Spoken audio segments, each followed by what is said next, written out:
Que nuestro Señor Jesucristo les bendiga, mis amados hermanos. Esperamos que hayan tenido un buen servicio de oración en esta tarde.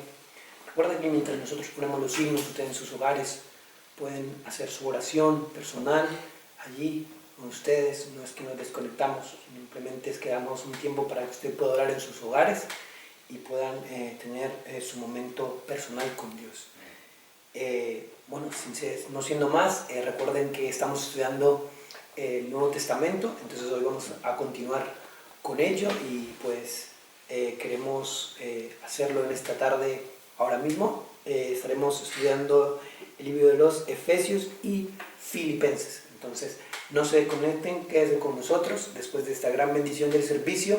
Sigamos siendo bendecidos a través de esos preciosos vídeos, los cuales estoy seguro que están siendo de mucha bendición para ustedes. Entonces quédense con nosotros y los dejamos con esos hermosos vídeos de Efesios y Filipenses. Dios les bendiga. La carta de Pablo a los Efesios. La historia de cómo Pablo llegó a la ciudad de Éfeso es realmente interesante. Puedes leerla en Hechos capítulo 19. Éfeso era una ciudad enorme, el epicentro de la adoración a la mayoría de los dioses griegos y romanos. En esta ciudad, Pablo tuvo una labor misionera realmente efectiva y muchas personas se convirtieron en seguidores de Jesús. Años más tarde, después de haber sido aprisionado por los romanos, Pablo escribió esta carta. El flujo de pensamiento en la carta se divide en dos mitades muy claras. En la primera mitad, Pablo explora la historia del Evangelio. Cómo toda esta historia llega a su clímax en Jesús y en la creación de su comunidad multiétnica de seguidores. La segunda mitad de esta carta se enlaza con la primera con la palabra pues, y aquí Pablo explora cómo la narrativa del Evangelio debe afectar cada parte de nuestras vidas a nivel personal, en nuestros vecindarios, comunidades y familias. Así que profundicemos para ver cómo Pablo desarrolla todos estos temas. El capítulo 1 se inicia como un hermoso poema al estilo judío, donde Pablo alaba a Dios Padre por las cosas asombrosas que ha hecho en Cristo Jesús. Desde la eternidad pasada, el Padre determinó elegir y bendecir a el pueblo del pacto. Recuerda aquí la familia de Abraham y a Génesis 12, versículos 1 al 3. Y a través de Jesús, ahora cualquier persona puede ser adoptada en esta familia. La muerte de Jesús cubre aún nuestros peores pecados, nuestros peores fracasos, y encontramos en Jesús la gracia de Dios. De hecho, dice Pablo, la gracia ha abierto un camino completamente nuevo para nosotros entender cada parte de nuestras vidas. Él dice en el capítulo 1, verso 10, que el propósito de Dios era reunir bajo el dominio de Cristo, título que significa Mesías, todas las cosas, tanto en el cielo como en la tierra. El plan de Dios siempre fue tener una numerosa familia de seres humanos restaurados, unificados en Jesús el Mesías. Este propósito divino se hizo claro, dice Pablo, cuando nosotros fuimos hechos parte de esa familia.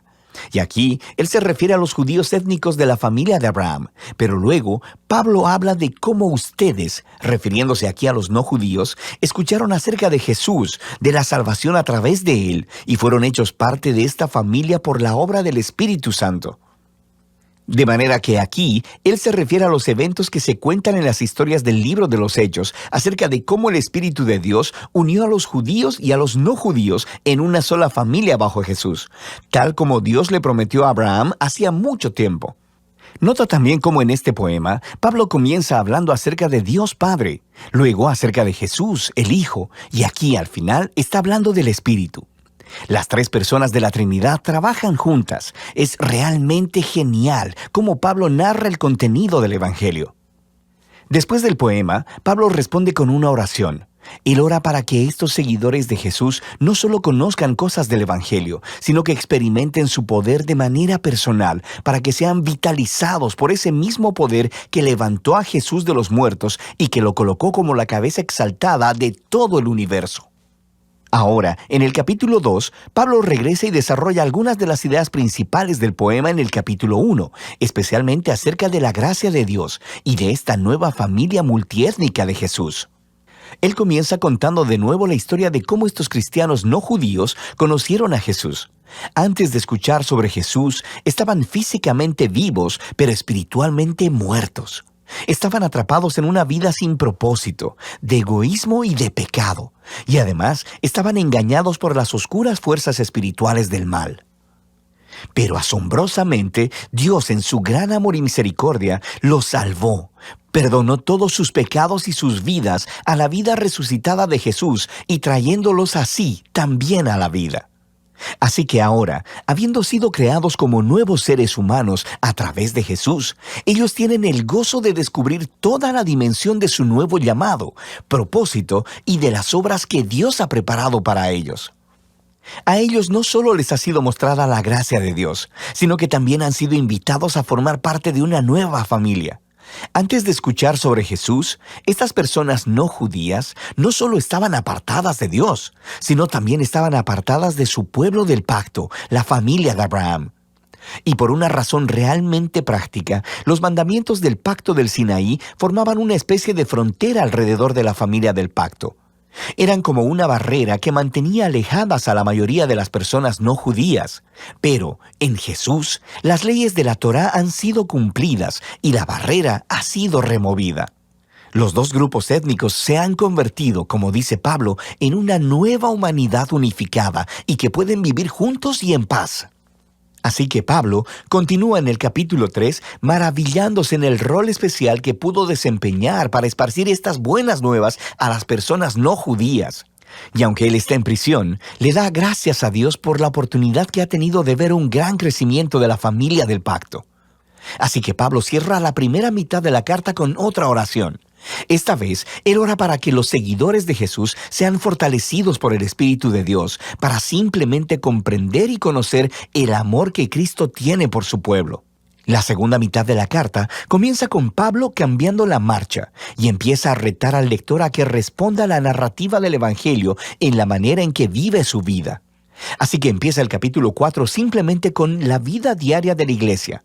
La iglesia es una gran familia, con toda clase de gente diferente, pero él enfatiza que todos ellos son uno, y uno es una palabra clave en este capítulo. Ellos son un cuerpo que está unificado por un espíritu, tienen un Señor, una fe, un bautismo y creen en el mismo Dios. Esta es mucha unidad. Sin embargo, dice Pablo, unidad no es lo mismo que uniformidad. Continúa explicándoles cómo la nueva familia de Jesús consiste de muchas clases de personas diferentes, pero todas son empoderadas por el Espíritu Santo, usando cada una sus talentos especiales y sus pasiones para servir, amarse unos a los otros y así edificar a la iglesia. Y aquí, él usa dos metáforas realmente geniales.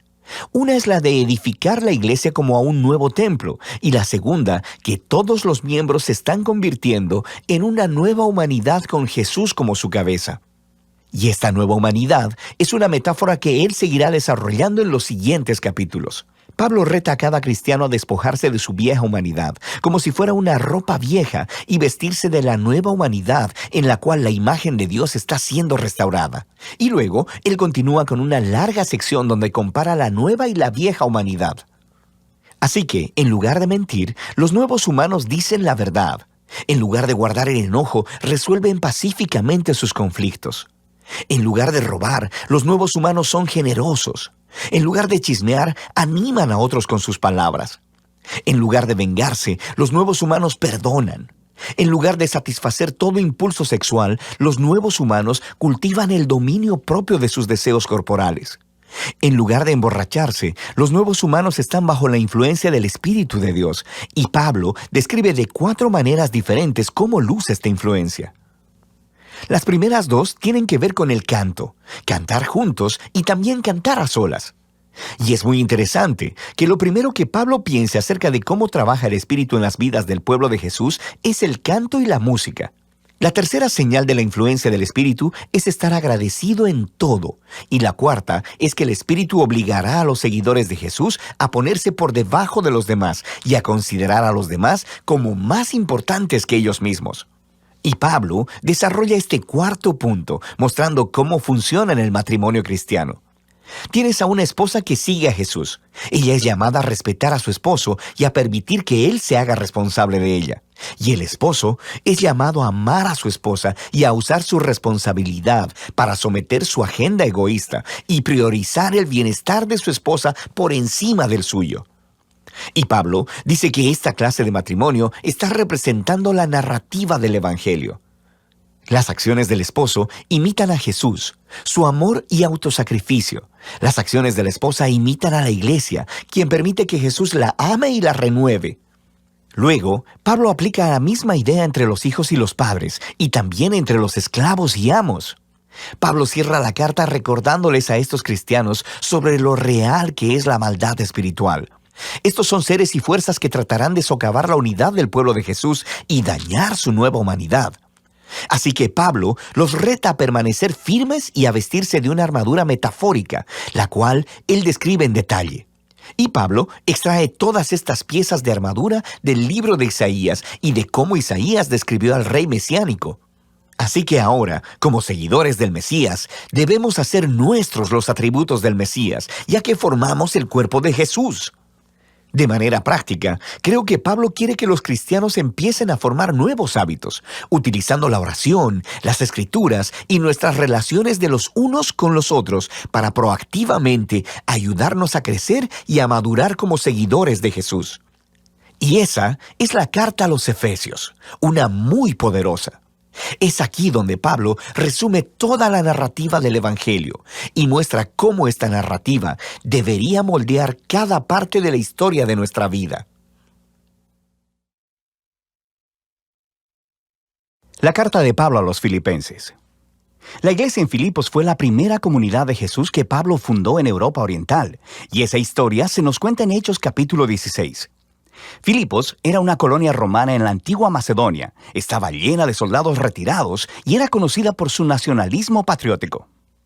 Así que, allá, Pablo tuvo resistencia cuando anunciaba que Jesús es el verdadero rey del mundo.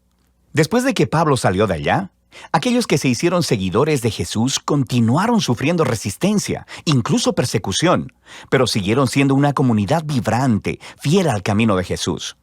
Pablo envió esta carta desde una de sus muchas prisiones y lo hizo por una razón muy práctica. Los filipenses habían enviado a uno de sus miembros, Epafrodito, para llevarle un regalo monetario a Pablo para su sostenimiento en la prisión. Pablo envió esta carta de regreso con Epafrodito para decir gracias y para hacer mucho más que eso. El diseño de esta carta no desarrolla una sola idea de principio a fin, como muchas de las otras cartas de Pablo.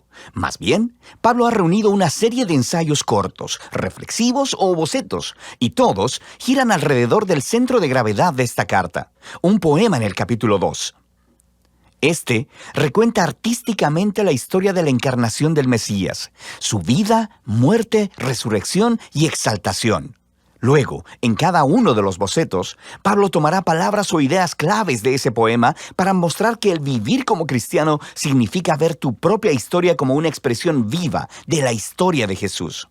Así que Pablo inicia la carta con una oración de acción de gracias y agradece a Dios por la generosidad de los filipenses por su fidelidad y expresa su confianza de que la obra transformadora que Dios ha empezado en ellos continuará mostrándose en más de esas hermosas expresiones de fidelidad y amor.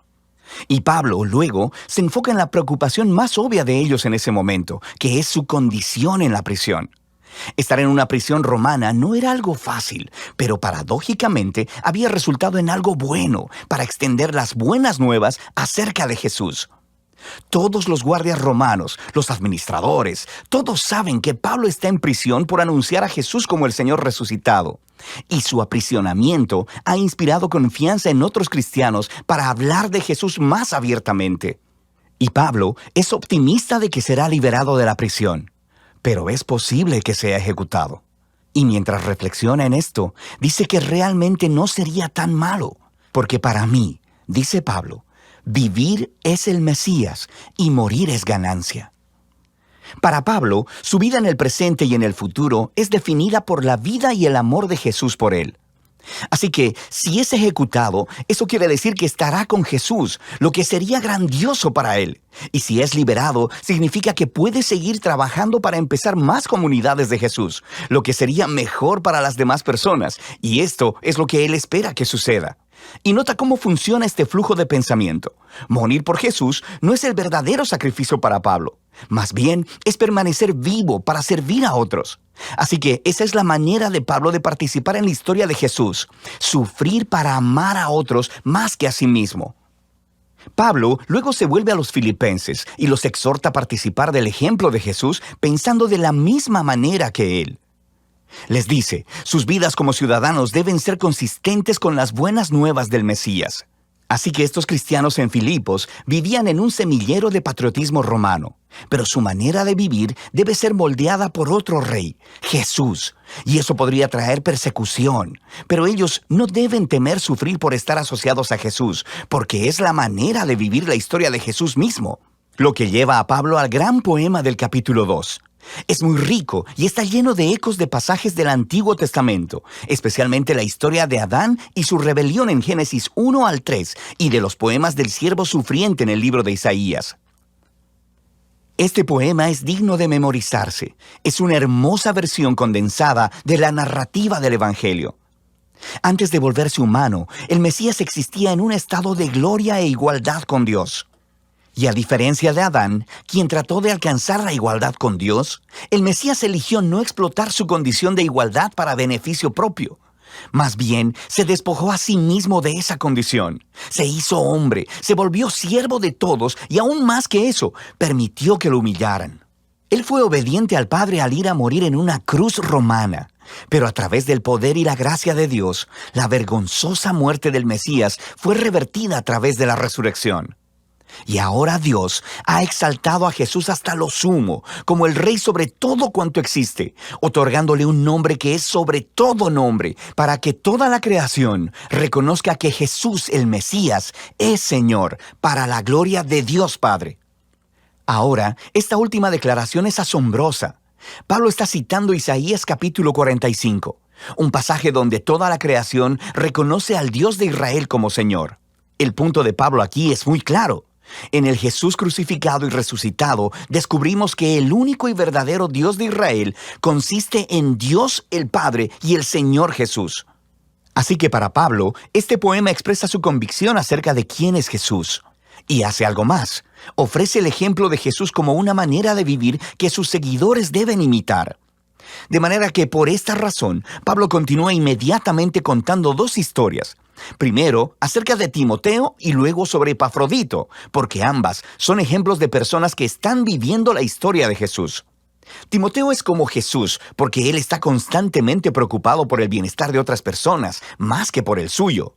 Y Epafrodito, a quien los filipenses enviaron con su regalo, terminó arriesgando su vida para servir a Pablo en la prisión. Se enfermó tanto que casi murió tratando de ayudar a Pablo, pero Dios tuvo misericordia de él y de Pablo al librarlo de perder un amigo. El punto de Pablo aquí es que este tipo de personas son ejemplos vivos de la historia de Jesús y son dignos de imitar. Luego, Pablo se vuelve hacia su propia historia como ejemplo.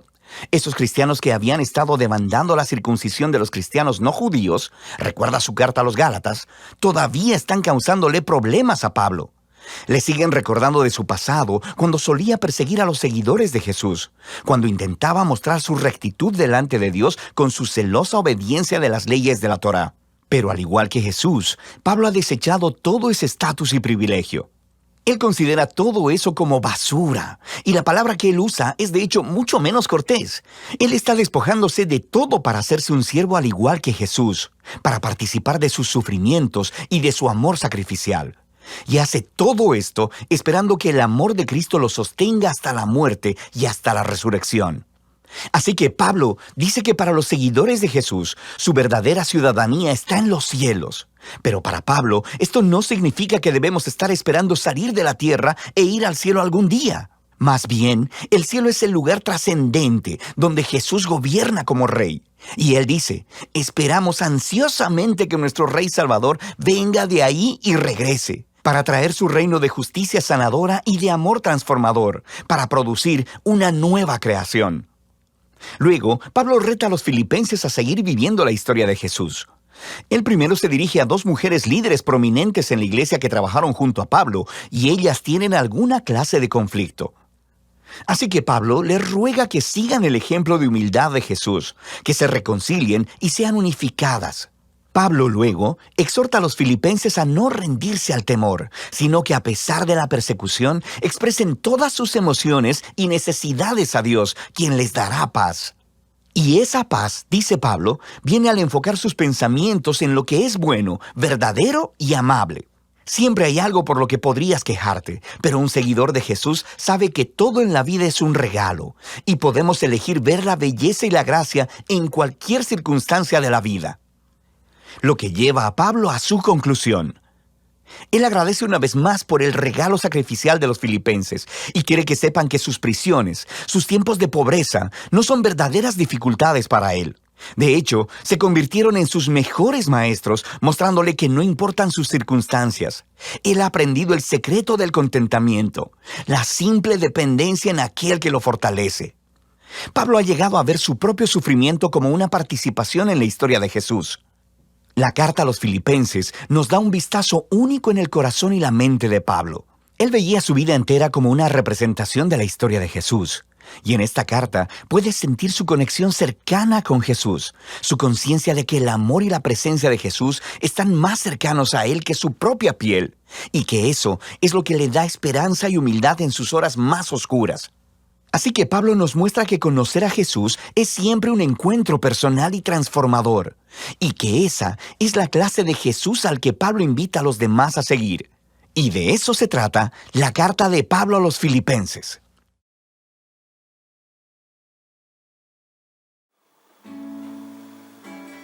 Dios les bendiga, mis amados hermanos. Gracias por estar ahí conectados. Esperamos que haya sido de bendición para ustedes. Los esperamos mañana una vez más a partir de las 8 de la tarde. Recuerden conectarse con nosotros para que ustedes también puedan ser bendecidos. Que Dios les bendiga, que tengan un excelente día mañana y que nuestro Señor Jesucristo les acompañe. Vamos a cantar un cantito para despedirnos en esta noche. Por cuanto tú has escogido, por cuanto tú has escogido el camino angosto, la vía más dura, una gran porción del cielo te espera por lo que has decidido. Y esa fue la profecía que el ángel le dijo al gran mensajero. Es lo que en sí producirá la gran victoria en el amor divino. Caminaré este sendero, sí caminaré a los pasos de Elohim. Quiero llegar al fin del tiempo. Que amor divino viva en mí.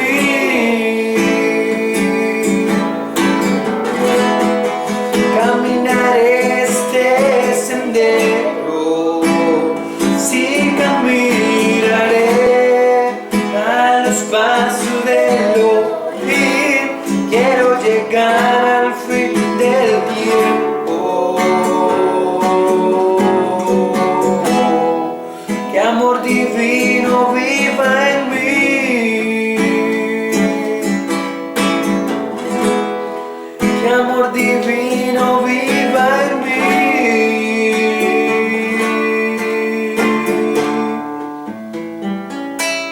Aleluya. Dios les bendiga.